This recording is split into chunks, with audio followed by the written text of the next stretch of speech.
because Governor Brian Kemp is speaking. Let's listen in. Introduction, Marty and I are honored to be with you all this morning to help recognize one of Georgia's greatest sons, Dr. Martin Luther King Jr. I remember that inauguration well.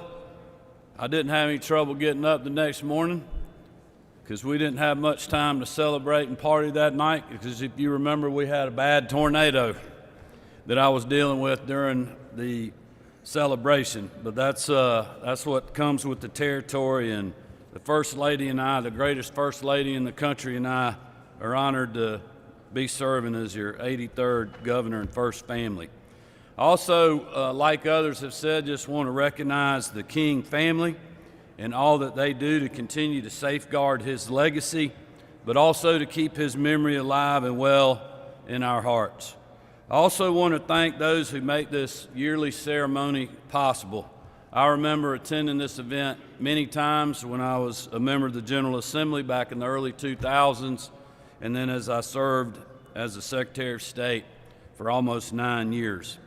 And that is the team with Commissioner Nunn at the Department of Community Affairs. I want to thank you and the team for keeping this tradition alive and doing a great job organizing today's celebration and remembrance.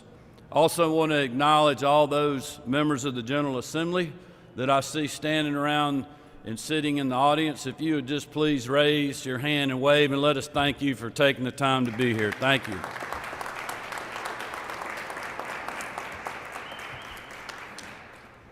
There are also many community leaders and others that are here to make a point of recognizing Dr. King's enduring impact on our society. I also want to thank the Atlanta Boy Choir, the Georgia State Patrol Color Guard, and everyone else who plays a part in making this ceremony so special. I also want to thank Representative Billy Mitchell for his leadership.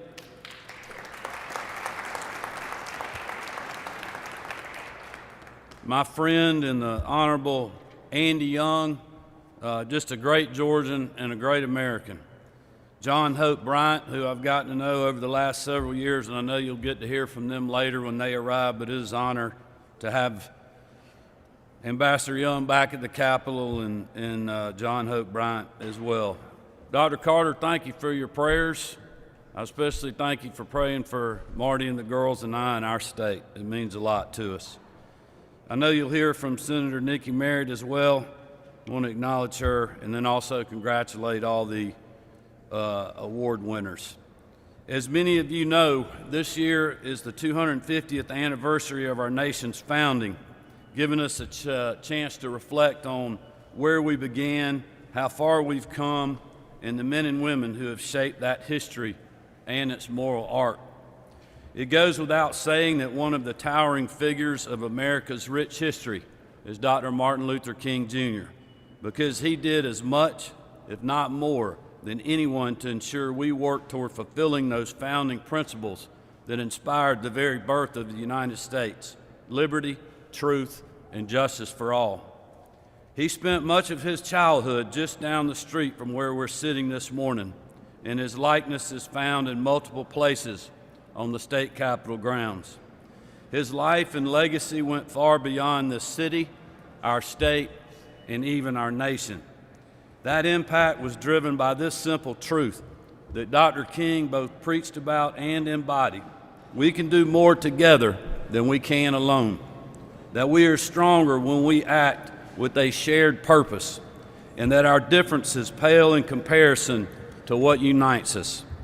That message was heard around the world, and it continues to inspire people who are oceans and continents away from the sweet Auburn neighborhood where he was born and spent much of his childhood. But it was Dr. King's commitment to nonviolence that also set him apart as a leader, not just for the civil rights movement, but also for humanitarian efforts around the globe. He knew that hate cannot drive out hate, that only love could make that change, and he lived out that truth every single day.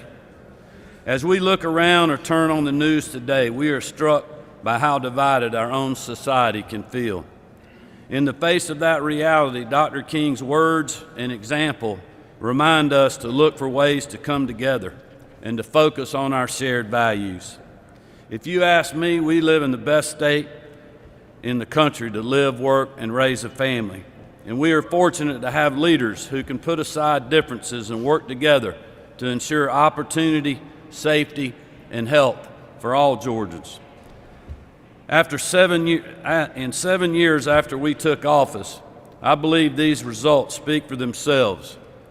219,700 new jobs, $118 billion in investment worked by our state economic development team, roughly $9.7 billion returned to the taxpayers, and the #1 state for business for now 12 years in a row.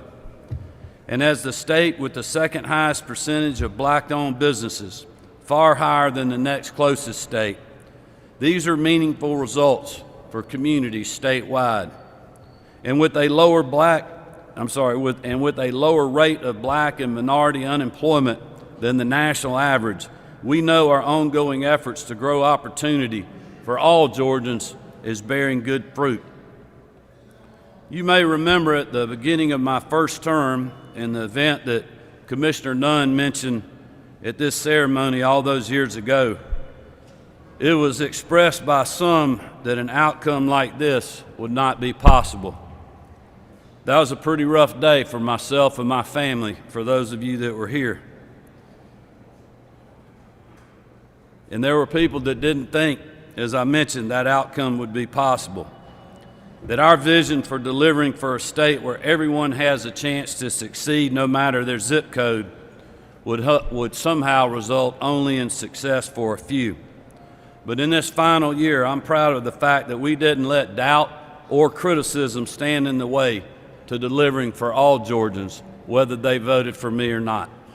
Because in the words of Dr. King, the ultimate measure of a man is not where he stands in moments of comfort or convenience, but where he stands at a time of challenge or controversy. And know this, despite criticisms and attacks, my family and I never stopped standing with all of you in pursuit of a brighter and more prosperous future. In closing, I want to encourage each of you to remember this long weekend and every day the legacy of Dr. Martin Luther King Jr. and encourage you to follow his example in our daily lives. As we begin a new year, I hope we will all remain focused on loving our neighbors and fighting hate in all forms. At this time, it is my honor to present a proclamation officially declaring Monday, Martin Luther King Jr. Day in the great state of Georgia.